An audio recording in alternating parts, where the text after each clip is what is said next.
All right, let's dive right into one of history's great unsolved mysteries, a story of revolution, royalty, and a rumored love affair that has fascinated people for centuries. So here's the central question, one that historians have been debating for over 200 years.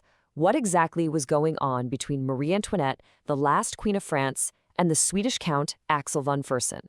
Were they just really, really good friends caught up in a revolution? Or was there something much, much deeper happening behind the palace walls?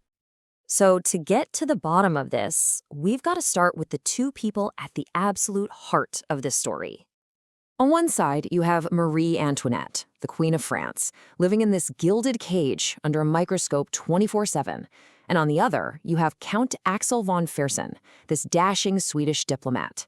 Now, they met when they were just teenagers, and Fersen pretty quickly became a trusted member of the Queen's private inner circle. But their friendship, well, it was so intense, it got people talking almost immediately. And this wasn't some subtle thing nobody noticed. Their connection was so obvious, even the Swedish minister to France wrote about it. I mean, the gossip got so bad that Fersen actually packed his bags and left for the American Revolutionary War, probably to let things cool down and escape a full-blown scandal. Okay, so let's move on and try to untangle the evidence, because this is where the lines between historical fact and juicy court gossip get really, really blurry. This debate is still raging today. You've got some modern authors who are absolutely convinced they found proof of a physical affair, even going so far as to claim Fersen was the real father of two of the Queen's children. But then other historians fire right back, saying, hold on a minute. They argue that this is all built on the same kind of nasty, vicious rumors that were used to destroy the Queen's reputation back then. And look, here's a key piece of so-called evidence. It's a letter from 1791, where an acquaintance of Fersen's just casually writes that the Count is generally supposed to be the father of the present Dauphin. I mean, the Dauphin, the heir to the entire French throne. That's an absolute bombshell. But this makes us have to put on our detective hats, right? It forces us to ask that critical question. When does gossip just become accepted as history? Just because a rumor was written down 200 years ago doesn't make it true, especially when you're talking about a queen who was the target of nonstop political attacks. So let's set the rumors aside for a second, because Fersen's actions during the French Revolution, well, they speak volumes. He was the mastermind behind a daring and, as we'll see, a totally doomed escape plan. We're talking about the famous flight to Varennes, and Fersen wasn't just some guy offering advice from the sidelines. No, he personally organized the whole thing, the route, the carriage, to get the royal family out of Paris, where they had basically become prisoners in their own palace. And get this, on the night of the escape, Fersen himself, disguised as a regular cab driver, was the one driving the carriage with the royal family out of the city. He got them past all the dangerous checkpoints and then had to leave them. But the whole plan was just a mess of delays. And tragically, just miles from the border, they were recognized, caught, and the escape failed.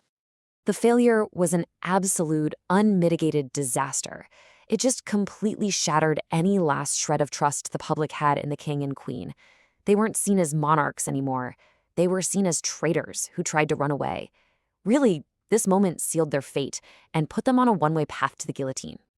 But Fersen's incredible devotion left us one more tantalizing clue, a collection of secret letters that someone physically altered to hide the truth. So for almost 150 years, we've had this very real, physical mystery. Right there in their own correspondence, you can see entire lines just scribbled out, covered up with thick black ink by some unknown censor who is desperate to keep those words a secret. And of course, that leaves us with two huge questions. First, who did this? And second, what on earth was written under there that was so sensitive it had to be completely erased from history? Was it some state secret? Another escape plan? Or was it proof of a forbidden love? To finally crack this code, scientists brought in the big guns, modern technology. They used this really cool non-invasive technique to basically look underneath that censor's ink. The goal was to find the chemical fingerprint of both the Queen's original ink and the censor's ink, hoping they'd be different enough to digitally separate them. And now we get to the big reveal, the moment when science finally broke the code and uncovered the truth. And here it is. This was the aha moment. The scientists discovered that the queen's ink had a unique chemical signature. It was full of copper, while the censor's ink wasn't. So by digitally mapping only the copper on the page, they could isolate her original handwriting. For the first time in centuries, the hidden words became crystal clear. So, what did it say? Well, there was no ambiguity whatsoever. The hidden text was full of words like beloved and tender friend. And then there was this absolute stunner from a letter in 1792. I will end, but not without telling you, my dear and gentle friend, that I love you madly and that there is never a moment in which I do not adore you. Yeah, that's not politics. That is the language of love. So we finally had the words, but that just left one final piece of the puzzle. Who on earth went to all this trouble to hide this incredibly passionate language from the world? And in the most fascinating twist of all, the ink analysis gave us the answer. The chemical makeup of the censor's ink was a near-perfect match for the ink that Fersen used in his own writing. The evidence points overwhelmingly to one person, Fersen himself. He was the one who censored the letters, most likely after the queen's death, to protect her legacy and his own. You know, when you put it all together, this discovery really changes how we see Marie Antoinette. Now, we may never know for sure if their love was physical, but what the science proves, beyond a shadow of a doubt, is that there was an undeniable, passionate, and loving bond between them. It gives us a whole new side of the queen, not just as a political pawn, but as a woman, at the heart of one of history's greatest and most tragic love stories. So I'll leave you with this. How does knowing this change her legacy for you?